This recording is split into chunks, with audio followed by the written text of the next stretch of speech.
tugusanze ahangaha ndabona ari muri studio muri Gwiza studio hanyuma turagira ngo ubanze ubwire bagukurikiranye amazina yawe witwa nde? Amazina yanjye nitwa Bangwi Bosco, yo mazina ababyeyi banyise. Bangwi Bosco? Bangwi. Yego. Mbese iryo zina ko numva ari ubwa mbere nyumvishe mu matwi yanjye, iryo zina ryawe risobanura iki? Ababyeyi bari kwisa bagendeye kuki? Cyane ko kera ababyeyi bajyaga bafata amazina bakayatwita ariko bafite ikintu bagendeyeho uburyo babayeho ubuzima bwa buri munsi. Mbese iyo Bangwi bakubwiye ko yaba hari ukuntu uvuze ikinyarwanda numva harimo akantu gasekeje. Bajyaga bafata amazina hanyuma bakayatwita, oya batwitaga abana. Bakatwita ba Habimana, ba Nyirahabimana, bande. Ni ukuvuga ngo amazina yanjye papa yanyise ntabwo nzi impamvu, gusa we buriya arayizi. Hanyuma Bangwi Bosco nsanzwe nkumenyereye ku bintu bijyanye no kwivugira inka. Urabizi cyane ari ahantu nanjye nagusanzuro yivugira inka numva ndafashijwe cyane rwose, ari ibintu biryoshye. None ko ngusanze muri recording studio, wabuje ku recordinga amazina y'inka cyangwa uranaririmba? Mbese tarazawe niziye muri make? Ntabwo nje ku recordinga amazina y'inka nkuko bivuze, kuko iriya ni time ni event yo gutarama, ariko noneho hano naje nje kuririmba. Yego. Ubwo ni n'amahirwe nagiye. N'umuririmbyi muri make? Ndi umuririmbyi. Hano uri kubona nakiriwe na Gwiza TV. Najyaga nyibona ku mbuga nkoranyambaga, ariko uyu munsi nanjye nicaye muri studio za Gwiza TV. Yego. Hanyuma se ubwo niba uri umuririmbyi, njye nasanzwe nkumenyereye ko wivugira inka, none sanzwe no kuririmba, muri make tara yawe ni iyi? Yenda abantu hari igihe bashaka kuzampitiramo, kuko nanjye ntago kuririmba ndaririmba, nshaka kuririmba indirimbo z'Imana, kuko ubusanzwe ndi umukozi w'Imana kandi n'umwana wayo. Even ndategura ko nzaba n'umupasiteri, ariko ntibimbuza gutarama kuko nkunda umuco nyarwanda.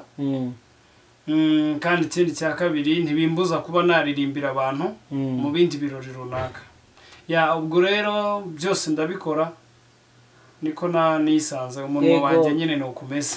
Nuko bimeze, n'umufite kara nyinshi. None Bosco utubwiye ko urimo wiga ibijyanye n'ubupasiteri, urimo witegura kuba pasiteri. Mbese ko pasiteri tuzi ko bagira inshingano nyinshi zo kuba bari ku itorero babonana n'abakristo babakemurira ibibazo. Uzayifatanya ute n'uyu mwuga wo kuririmba ndetse no kwivugira inka? Ni ibintu byiza cyane, kuko iyo uri kuririmba ni abantu bubwira, kandi abakristo n'iryo torero nzaba mfite, urumva nzaba ndi ahantu heza ho gukurira. Ahubwo hanyuma nk'uko waruvuze amazina y'inka, nabyo ni abantu ufite audience uri kubwira. Urumva rero kuba wagenda ugatarama ukishima ni ibintu byiza. None se Bangwi Bosco, ndagira ngo usobanurire abantu bagukurikiye hano kuri Gwiza TV. Ni ukuri. Mbese wivugira inka, dusanzwe unaririmba, usohora indirimbo, ibyo bikorwa byawe byose twabisanga tubishatse? Waba ufite channel ukoresha cyangwa umuntu yagushatse aragushaka gutyo bisanzwe? Yego, ni koko. Iyo ushaka wandika kuri YouTube nitwa Bangwi Bosco, even no ku zindi mbuga nkoranyambaga emwe nk'uko uyu munsi ndi kugaragara hano kuri Gwiza TV. Nabwo washaka kuri iyi televiziyo ya Gwiza TV, nabyo ushaka kubona ibintu nkora mu buzima bwa buri munsi.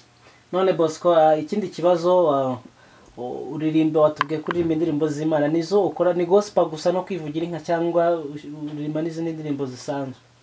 Biterwa n'igihe ndimo.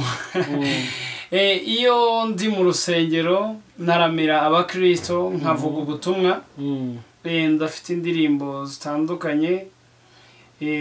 Hari indirimbo z'Imana ni nyinshi, hari urakomeye, hari uranyikundira, ni nyinshi kandi niyo ndi kumwe n'urubyiruko njya ndapa nkaza nkabwira ati ninde ugarutse ya ninde ubonetse n'umwe twari tuzi arikaje nk'uwadutse Bangui Bosco amahoro ku rubyiruko salamu alaikum aha turi ni he bravo Bangui Bosco nubwo uri n'umuraperi umuvuduko ariko ni muri Bwiza TV sikuzi kurapa nabyo byabikora iyo ndi kumwe Bangui Bosco ikibazo kindi cya nyuma ni ikibazo kigira giti mbese ko numvishe ukora ibyo bintu hafi ya byose yego uraririmba uranarapa numvishe ahubwo uri n'umuraperi mwiza ubwo bari abaraperi mu minsi iri imbere ndumva nabikoze kera hanyuma ubwo utekereza kuzabikora igihe kingana iki uzabigumamo bizaba tara yawe cyangwa hari igihe kizagera ukabihagarika ko ndi kumva uzaba ugiye kujya n'izindi nshingano yego ni ukuvuga ngo nk'uko wamye bivuga ndi umupasiteri ndi umupasiteri ndi umuntu witegura kuba pasiteri ntabwo ndambara ariko nitegura kuzaba pasiteri ariko icyo umuntu azajya aba akeneye nicyo ngomba kumuha bitewe n'umumaro gishobora kumumarira ni ukuvuga ngo urumva nimara kuba pasiteri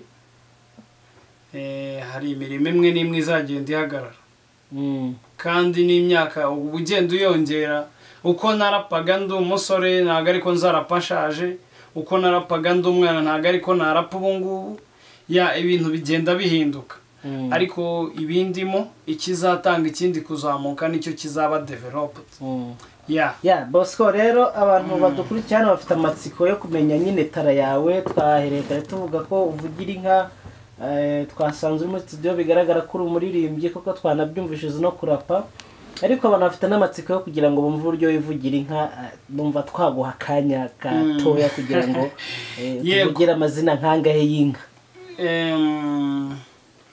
njya mbikunda kandi njya mbikumbura ubwo iyo ubimbwiye ni ukuri biranezeza bamukirigise ni nko kunyirigita kandi n'ubundi nshaka guseka yego ubwo mpita nseka ako kanya nishimye rero ese ndahera reka ubundi mu muco nyarwanda hari indirimbo y'inka ariyo bita amahamba yego hari noneho n'amazina y'inka noneho iyo inka yamaze kubona izina bigaragare yuko itaba ikiri inyana inka ikiri inyana ntabwo yitwa izina bitewe n'iki ni ukuvuga ngo inka uyita izina bitewe n'inyana yayo ntabwo inka ikiri inyana wayita izina ngo iritore ahubwo inka iyo imaze kubyara kuriya ugenda ujyanye inyana kugira yonke nibwo uyita izina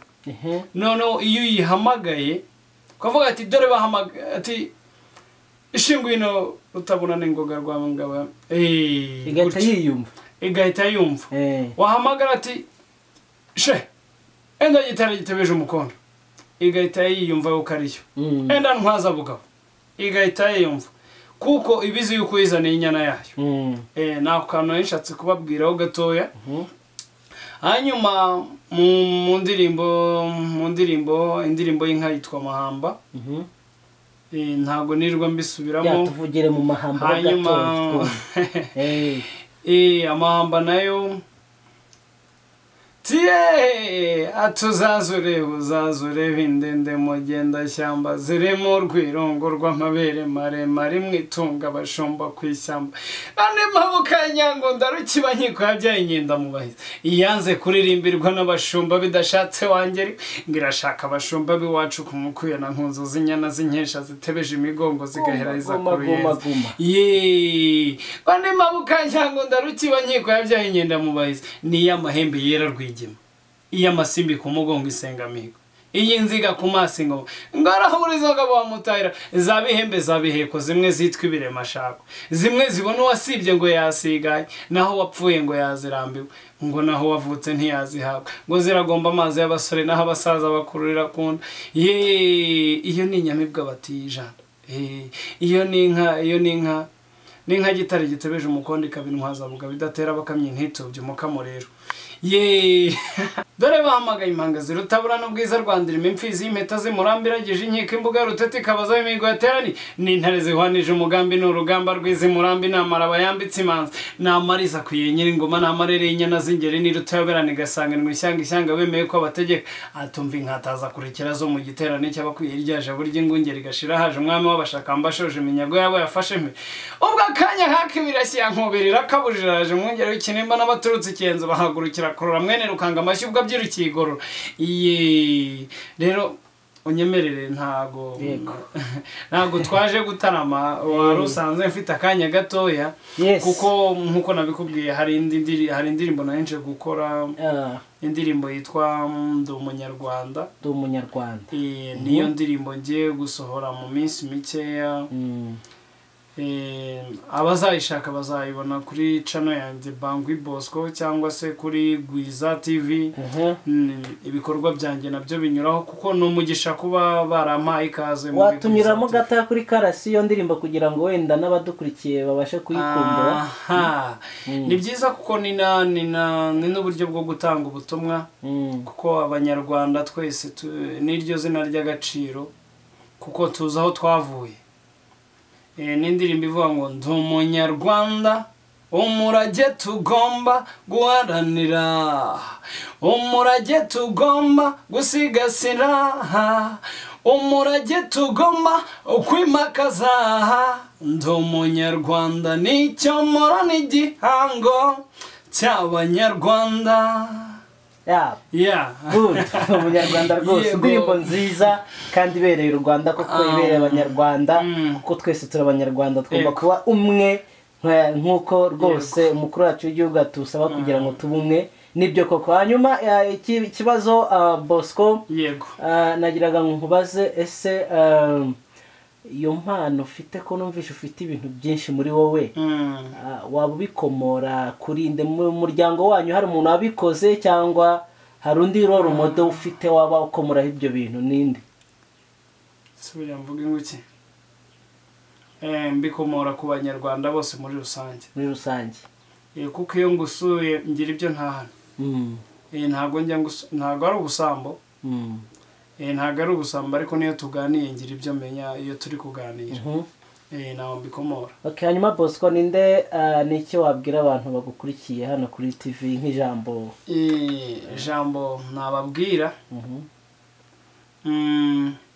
ni ijambo kambabwira ijambo ry'Imana ho gatoya ni inkuru ziri mu butumwa bwiza bwanditswe na Yohani birumvikana nk'umukozi w'Imana ntabwo wava imbere ya kamera utatubwiye ijambo ry'Imana ndatekereza ibice bibiri ni ukuvuga ngo hari inkuru ntabwo hano mfite Bibiliya gusa buri muntu wese ashobora kuyisoma ni inkuru ivuga uburyo Yesu yagiye i Kana ayo makuru wowe urayazi ni aya makuru azwi n'abantu benshi yuko Yesu yakoze igitangaza i Kana ariko buriya kugira ngo Yesu akore kiriya gitangaza nuko bari bamutumiye yego uriya mugabo buriya wari wakoresheje ubukwe ntago nzi amazina ye ariko batubwira ko ari ubukwe bw'i Kana ni ukuvuga ngo wiwe yari yavuze ngo reka ntumire Yesu ahindura amazi hanyuma aze mu birori byanjye iyo utumiye umuntu umutumiye abanza akaguha intwererano mbere hanyuma noneho ibindi bikaza nyuma bisobanura yuko buriya Yesu nawe yari yatwerereye buriya Yesu wabona yari yatwerereye ndetse n'abandi bari baje mu bukwe ndetse na mama wa Yesu yari ahari ndetse n'abandi n'intumwa za Yesu zari zatashye ubukwe kuko zagendanaga na Yesu already kandi ariko noneho yari yanatumiwe kandi yari yatumiwe yari yatumiye Yesu uriya mugabo ngo nuko ngo ikibazo kiraba baravuga ati kabaye atuzi yuko vino irashize nawe ubitekereze wari ufite abantu baraho bakeneye kwakirwa bakeneye kurya bakeneye kunywa ariko vino noneho irashize avuga ati none ko vino ishize biragenda gute nyina wa Yesu Mariya aramwegera aramubwira ati ikibazo cyabaye vino yashize Yesu aramubwira ngo igihe cyanjye ntago kiragera amaze kumubwira ko igihe cye kitaragera nyina ntago yaretse ahubwo yabwiye abigishwa atumva cyababwira mu gikore nyina yarazi ibanga yuko Yesu ashobora byose. Hanyuma abigishwa baraza Yesu arababwira ngo noneho mugende mufate ibintu byose, ingunguru zari ziri aho ngaho zirimo ubusa muzuzuza amazi. Bazuzuza amazi. Barangije ngo baradaha bashyira umukwe, ngo umukwe asomyeho ngo arabaza ngo ngo kuki ngo mwaduhaye vino zibishye ngo mukaba mutuzaniye vino ziryoshye nyuma. Kumbe ntabwo yari azi ibanga, ariko abigishwa be bari bamaze kumenya ibanga. Cyo nabwira rero abanyarwanda ndetse n'inshuti zanjye muri rusange, even n'abanyamahanga, aba diaspora bari hanze y'igihugu, nababwira gutumira Yesu. Amen. Nababwira gutumira Yesu akaza mu buzima bwabo. Ntutumire Yesu ari uko ikibazo cyaje. Abantu benshi basenga ikibazo cyaje we. Ndavuga ngo Mana we yakumva ikibazo cyabaye, ikibazo kikeneye n'amafaranga, akavuga ati akajya yajya gusenga, yamara kuyabona kumva gusenga byahagaze. Azo mbe nabo bane Yesu arabasubiza ego agira imbabazi, okay, kandi agira impuhwe. Ariko nturindire gutumira Yesu ari uko ikibazo cyabaye, ahubwo tumira Yesu no mu bisubizo byawe. Kuko uriya muntu yatumiye Yesu mu bukwe bwe ntabwo yari yizeye yuko vino iri bubure, ariko vino ibuze abona igisubizo gitanzwe na Yesu. Shuti mwene data rero uri kumva ubu butumwa, ni ukuri ni byiza gutumira Yesu mu buzima bwawe. Yesu ni byose. Ego. Ni nako ijambo ry'Imana rivuga. Yego. Ufite Yesu aba afite byose. Muri make byumvikana abantu mukurikiye Bangui Bosco, ijambo ry'Imana tubwiye ni ryiza cyane ko tugomba kugira Yesu mu buzima bwacu. Amen. Kugira ngo tube dufite byose. Yego. Bangui Bosco, hanyuma rero turimo dusoza, ndagira ngo udukorere samari nto cyane mu mpano zawe ufite, kuko ndumva ufite nyinshi cyane. Ubutaha tuzagutumira uzubwiriza abantu hano kuri Gwiza TV. Hari indirimbo mfite yitwa Kwa Makeri. Iravuga ngo erega burya wa mana we nta utakura umuntu, iriya Kwa Makeri nanjye warahankuye. Yego. Ni indirimbo nakoze bitewe n'urugendo nakoze ndi kuza hano ku ishuri.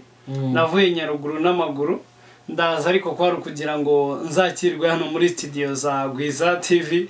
Ni ibintu by'umunezero. Wavuye Nyaruguru n'amaguru? Yego, ni inkuru ndende ntabwo ndi buyivugire hano. Uzi na Nyamasheke? Yego, n'amaguru. Yego. Ubwo wishaka kuri maguru, wishaka azayireba kuri YouTube yanjye birimo. Iyo ndirimbo narayikoze, ariko nkiri Nyaruguru nari mbaye mu buzima butari bwiza, mu buzima bugoye, mu buzima bw'ubukene, mu buzima bwo kubona ibyo kurya bigoye. Hari indirimbo najyaga ndirimba nkavuga ngo uzankuriro de bari kuko aho ndi ni Kwa Makeri, uzampe gukira mana sinzibagirwa gukinga, uzampe gufaya. Yari indirimbo naririmbaga nkarira, ariko n'abandi kumwe n'urubyiruko nkongera nkarapa. Ari nk'indirimbo mfite njya ndirimba ngo ushaka kugira icyo umenya wiba bamenya, ushaka kugira ugera wikwifata nk'uriyo, don't wikwigira mwenye mari isura uri mu kabari ubyinana n'abari yemwe uri gusoma byeri. Ndavuga abanyamwari bakunda imari bya hatari, gusa njye ntibayoka ego. Nararapaga rero, ntabwo nari nakundaga kuvuga amazina y'inka, ariko nabikoze ngeze hano Nyamasheke. Yego. Bitewe nuko nabonye yuko ari impano ishobora kuntunga. Nagenda ahantu navuga ati nahagera nkavuga ati nirwigema ko nkika ingabo zoyiri nkurage ni nk'amakoza y'inkera nirwanya mu cyama mabuke nkuba nyirengere rw'iminyamigo yo kurwa eba mu nyamba za Rwogere Rwanda biti Nyangagona nayikaze bamari nyamamare ntizi kwegamirwa n'inyegeka, inyundo yarayigoroyira no Imana inyirema nk'inyubahiro, inkindi yikubitira imponye, inkiko zigenza hinyamiko, inyegamo zigenza harugunye, irwamiko barangamira impeta, urwamo ruravugwa muri mpenye, rwamuza abayimbira impushi. Ubwo nyine nkumva nabyo bimeze neza. Hanyuma nkabaza ese ni uruhe ruhare rwanjye nk'umuntu w'umuririmbyi nshobora gutanga muri sosiyete nyarwanda kugira ngo twubake umunyarwanda ufite agaciro, umunyarwanda ufite amafaranga, umunyarwanda ufite ubuzima bufite Kristo, ubuzima bufite kugira ubuzima buzima ni ukugira umubiri muzima, ni ukuba ufite ibintu bigufasha mu buzima, ariko noneho ukagira Kristo. Nicyo cya mbere, kugira Kristo, hanyuma ibindi biza nyuma. Ijambo muri Mateyo riravuga ngo mubanze mushake ubwami bw'Imana no gukiranuka, ibindi byose muzabyongererwa. Ubu nanjye narabyongereye, urabona nambaye ishati yenze, urebye n'ipataro ku bantu batari kubona inkweto, kamera irahenze cyane, ntabwo iri kuboneye ku nkweto, ariko mu by'ukuri nambaye neza. Noneho ibi ni Yesu ubikora. Ni Yesu ubikora. Byose ni Yesu. Hanyuma iyindi mpano se nshobora kuba afite niyo kuririmba. Nyine mfite indirimbo yitwa Turi mu ndege. Iravuga ngo turi mu ndege, indege ya ndi umunyarwanda, nidufatanya tuzagera kuri byinshi, niko kutazi yava ntiyamenya niyajya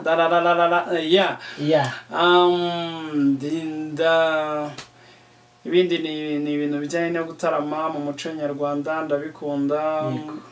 Ariko ikintu nkunda cyane ni ugutaramana n'abakristo. Tujya dukora overnight, nkumva ndafashijwe, twakora niba ture, none nta Imana itakura umuntu, nta nayo itamugeza. Nageze hano muri Gwiza TV, ni ukuri ni televiziyo ishobora kugusapotinga mu mpano runaka ushobora kuba ufite. Nagaruka ari amafaranga menshi, ahubwo ni uko nakiriwe muri studio ya Gwiza TV kubw'ubuntu. Navuga ngo Imana ibaho umugisha. Abayobozi ba Gwiza TV, Imana ibaho umugisha, kandi nawe ndagushimiye wowe unyakiriye. Hanyuma ndikumva wandeka, hanyuma nkakomeza gukora iyo ndirimbo, kuko ndakeka ndabaganirije. Murakoze cyane. Murakoze cyane, turagushimiye cyane, kandi dushimiye n'abadukurikiranye hano kuri Gwiza TV. Iyi ni televiziyo ifasha impano, cyane aba gospel n'abandi bafite impano zigiye zitandukanye. Nababwira ati rero ntimwibagirwe gukora share ndetse na subscribe. Bosco tuzamugarura n'ibindi byinshi rwose, turi hano ku bwanyu. Niteguye kuzagaruka mba ubuhamya bw'uburyo navuye Nyaruguru n'amaguru. Yego, murakoze cyane. Imana ibahe umugisha.